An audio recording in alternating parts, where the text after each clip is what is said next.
사실은 제가 봤을 때 가장 중요한 부분은 뼈 이식은 최소로 하되 필요한 부분은 반드시 해야 되고요. 보편적으로 말씀을 드리자면 발치하고 바로 심는 경우에는 아무래도 뼈 이식이 필요한 경우가 많고요. 이것 때문에 과잉 진료다라는 경우도 많아요. 여러 군데 비교해 보시고 대세가 뼈 이식을 하는 쪽이다 라고 하면 조금 더 합리적인 방향으로 가시는 게 좋을 것 같고요.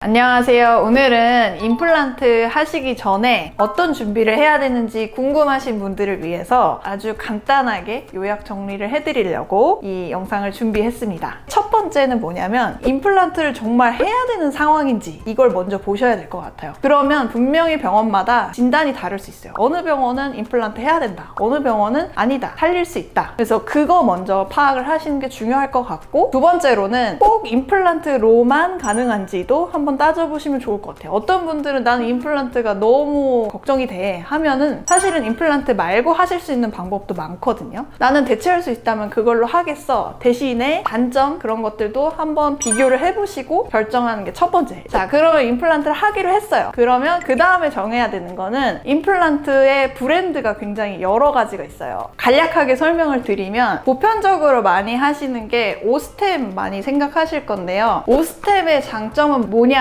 국내에서 입점률이 가장 높다는 점이에요. 다른 치과를 가더라도 비슷한 부품을 찾거나 드라이버를 찾거나 하기가 용이할 수 있다. 수리가 용이하다? 합리적인 부분으로 접근하기가 쉬운 게 오스템이라고 보시면 되고요. 이거는 이제 스트라만이라고 해서 이제 임플란트계 명품 쪽에 해당한다고 보시면 되는데 스위스에서 만들어졌고요. 전 세계에서 입점률이 굉장히 높고, 얘는 이제 티타늄이랑 지르코늄을 섞은 재료라서 조금 더 강도가 높고 뼈가 너무 얇거나 유지가 어려울 것 같은 부분에 굉장히 유리한 그런 임플란트라고 보시면 되기 때문에 고가의 임플란트이지만 그만큼 효과는 확실하게 있다. 그 밖에 다른 임플란트는 워낙 종류가 많아서 사실은 차이점을 크게 보기가 쉽지는 않은데, 그러면 이제 제가 볼 수 있는 건 아무래도 이제 가격적인 부분이지 않을까. 뭐 예를 들어서 차이가 10만 원에서 많게는 뭐 몇십만 원까지 차이가 나니까 나는 조금 더 저렴한 게 좋아 라고 하면 가성비 있는 재료를 선택하는 것도 방법 중에 하나라서 도움을 드리고자 저희 병원에서 사용하는 브랜드를 일단 보여드렸고요. 세 번째는 뼈 이식을 해야 되는지 부분이에요. 이것 때문에 과잉 진료다라는 경우도 많아요. 근데 일단 뼈 이식은 내 뼈가 충분한 게 가장 좋기는 하지만 정말 너무 뼈가 안 좋은 경우에는 뼈를 보강하는 게 임플란트에 굉장히 큰 도움이 되니까 여러 군데 비교해 보시고 대세가 뼈 이식을 하는 쪽이다 라고 하면 본인한테 잘 맞는 부분일 거고, 보편적으로 말씀을 드리자면 발치하고 바로 심는 경우에는 아무래도 뼈 이식이 필요한 경우가 많고요. 왜냐하면은 발치한 뿌리의 모양이랑 임플란트의 모양이 딱 맞을 리가 없잖아요. 그런 빈 공간이 생기는데 그 공간을 채워주는 게 도움이 된다. 다만 그 공간이 크지 않다면은 가급적이면 뼈 이식 없이도 가능하다. 저도 물론 뼈 이식을 안 하면 안 할수록 좋다는 입장이긴 해서 뼈 이식은 최소로 하되 필요한 부분은 반드시 해야 되고요. 뼈 이식을 단계적으로 봤을 때 여러 군데를 같이 비교해서 보편적인 방향으로 가거나 조금 더 합리적인 방향으로 가시는 게 좋을 것 같고요. 그리고 또 하나는 임플란트 종류도 정했고 뼈 이식 할지 말지도 정했어. 그러면 앞으로 진료 진행 과정이 어떻게 될 건지에 대해서도 조금 들어보시는 게 좋을 것 같아요. 따져보셔야 되는 게, 만약에 내 치아가 앞니 쪽이다. 그러면 임플란트 보통 했을 때 2개월에서 정말 긴 경우에는 뭐 6개월 이상도 걸릴 수 있는데 그 기간을 앞니가 빠진 채로 지낼 수는 없잖아요. 내 빠진 치아를 이용해서 치아를 붙여서 만들어주는 경우도 있기 때문에 대체할 수 있는 진료를 제공해주는 병원인지, 앞니가 없어진 기간을 줄여줄 수 있는지 의사가 생각하는 완료되는 기간을 꼭 물어보세요. 예를 들어서 너무 터무니없이 길게 얘기한다거나 너무 터무니없이 짧게 얘기한다거나 이런 것들도 한번 점검해 보시면 좋을 것 같고요. 그리고 주의하실 거 말씀드리면 신경 가까운 정도를 좀 따져봐야 돼요. 내가 지금 염증이 심한 상태인지, 만약에 염증이 심한 상태라면은 치아를 빼자마자 바로 진행하는 게 불가능할 수 있고, 이런 진행 사항들을 다 따져보시고 가장 합리적인 방법을 선택하면 좋은데, 사실은 제가 봤을 때 가장 중요한 부분은 파울 관리예요. 임플란트만 전문으로 하는 병원들을 보면 간혹 임플란트만 심어놓고 뒤에 아파요, 음식물이 껴요, 뭐 이런 것들에 대해서는 나몰라라 하는 경우가 있어요. 가장 중요한 거는 나중에 문제가 생겼을 때 후처리를 잘 해주는 병원인지가 가장 사실은 중요한 부분이라서 AS 기간도 한번 물어보시고 보철은 어떻게 해줄 건지, 관리는 어떻게 해줄 건지 이런 항목들을 병원별로 분류해 보시면 너무나도 철저하게 준비를 할 수 있지 않을까. 그래서 오늘 제가 빠르고 간단하게 말씀드렸는데 건강하게 임플란트를 안 아프고 오래오래 쓰실 수 있는 병원을 잘 찾으실 수 있기를 바라겠습니다. 감사합니다.